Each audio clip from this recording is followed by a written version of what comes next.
We are talking about why I'm switching from this bad boy over to this. I have had the Z Fold 4, the Z Fold 5. I had the Z Fold 6 for a day before I returned it because it was not worth replacing this. I was really hoping with the Z Fold 6 that they were going to try to match the OnePlus Open's exterior screen.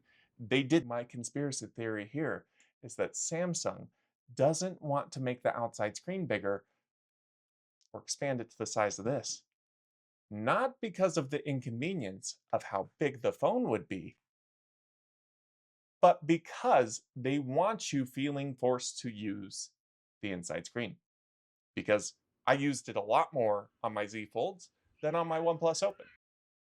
Take that with a grain of salt. It's just a guy in a hoodie with cut off sleeves that he paid full price for, speculating on the internet. One thing to know about me, I am 6'9". I'm a big person. I have big hands, although small for my size.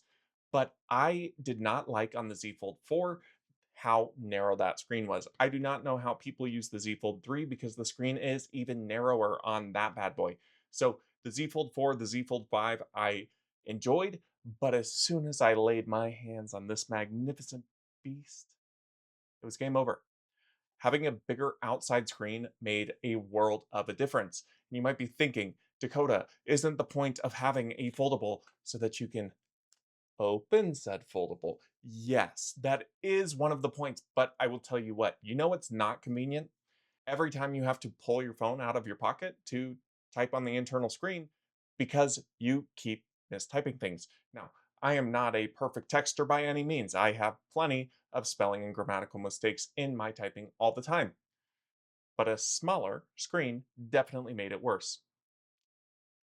I'm blaming the screen. I also loved the interior screen. One of the things about the OnePlus Open that actually beat out the 4, the 5, and the 6 is the fact that the crease is significantly less noticeable on the OnePlus Open than it was on any of the other Samsung lineup. I think that's pretty noteworthy. I will say when you initially open it, it's pretty noticeable. After like 30 seconds, a minute or so, for some reason it lays a little bit flatter and it feels like the crease really just goes away. The outside screen, because it is so usable on this device, it actually made me not use the interior screen nearly as much. The use cases for when I'd use my internal screen are if my wife was hogging the LG OLED TV in our bedroom and I wanted to watch my own show, well, then I'd turn on Netflix on my phone. Or if I wanted to watch YouTube, man, it is really nice being able to get just all that real estate. It is really nice to be able to use this internal screen for entertainment. I also would play Clash of Clans. It's really good for games, although I've been trying to play less and less games so that I can be more productive as a member of society. Trying, trying. The other use case was when I was sharing pictures. My wife and I got married and engaged last year.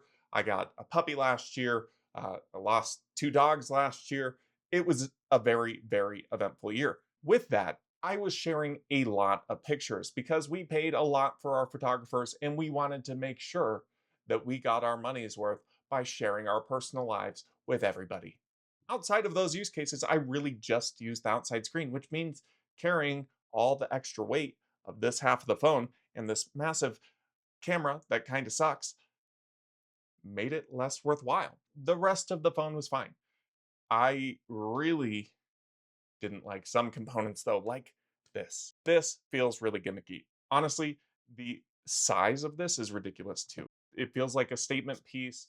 I'm not one that needs to draw attention to myself. I honestly don't even like logos on my clothing because I don't care. My job is not to market for your company. My job is to enjoy the company's products. And if I advocate for your products, then I feel like that is more significant than me just marketing the fact that you put your branding in a convenient location. The camera on the OnePlus Open is marketed as a Hasselblad camera, which in theory is a very premium camera line.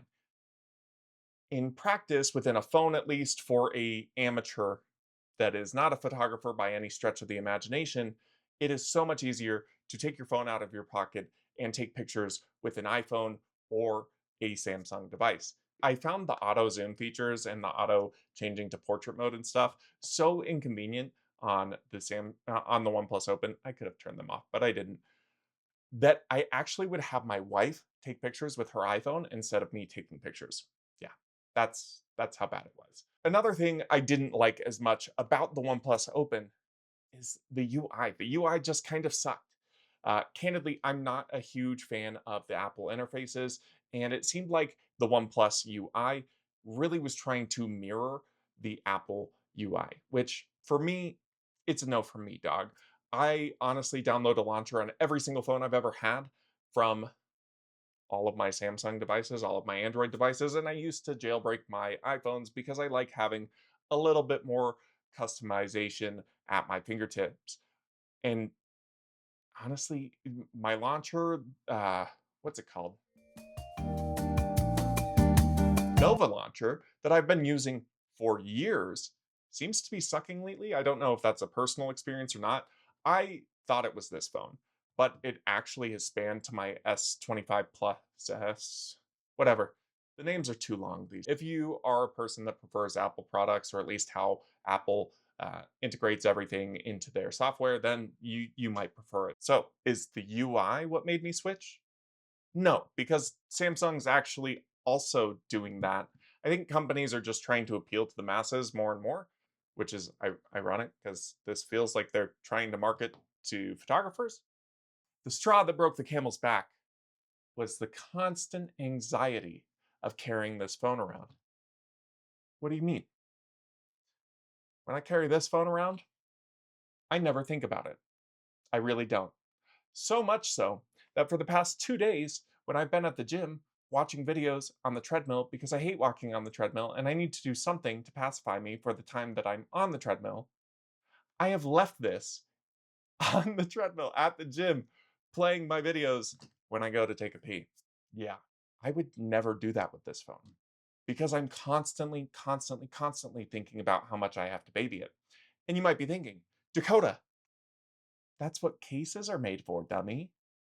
Yes, except it's really not convenient to find a solid, reputable case company that makes cases for this phone because it's not as mass marketed as these bad boys or the iPhone. The iPhone has like the most readily available cases ever. And all of the cases made for these are like adhesive cases that the adhesive eventually wears out, and then you've got to deal with them flicking back and forth across the screen. If you've had one, you'd know. Or to get coverage on this bad boy, you've got to get the most bulky case of all time. It's like getting an OtterBox Defender Series case on crack, on steroids. We're going to go with steroids, not crack. Steroids makes more sense because that boy is massive. And I refuse to make a massive device massive-er. That's right, massive-er. Once the adhesive failed on my case, well, I couldn't justify just having the back case on, so I took the case fully off. And while the phone did hold up, your boy dropped it. Well, your boy dropped it a lot leading up to that, and then he dropped it again while he was taking his dog out to take a, uh, you know, and it fell directly on concrete. And when I picked it up and I opened it, yeah, every time. Every time I open it, it makes that noise now. I finally proved myself to be too irresponsible to handle a phone that needed babied constantly. Candidly, I was thinking about this way before that. That was just the straw that broke the camel's back. So I have fully switched and I could not be happier. The one bonus reason that I will say that I switched is because with these, because you're on the cutting edge of tech, but not really because I mean it's been improved over and over and over again across numerous companies, meant that I was constantly cutting edge again, constantly thinking about upgrading to the next phone. And when each of these devices is $1,600, it's not really worth it. Plus, if you deviate from the Samsung line of phones or the Google line of phones, and get one of these bad boys, I think the trade in value to those companies that could potentially release a better foldable and probably are going to release a better foldable overall, you get like $200 of trade in value because you're working with OnePlus instead of Samsung or Apple or Google. That was, whew, there's a reason that your boy still has this phone in his hands. So the constant worrying about the device and the constant need to upgrade when I can just buy this bad boy, and really the negligible changes from generation to generation aren't enough incentive for me to want to buy a new one. Well, I'd rather just have this.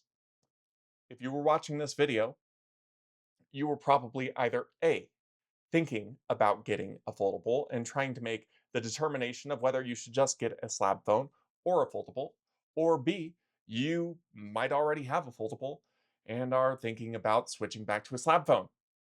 In that case, I think the answer is pretty clear. Switch back to a slab phone. Now, if you're in the first group, I honestly think you should try a foldable.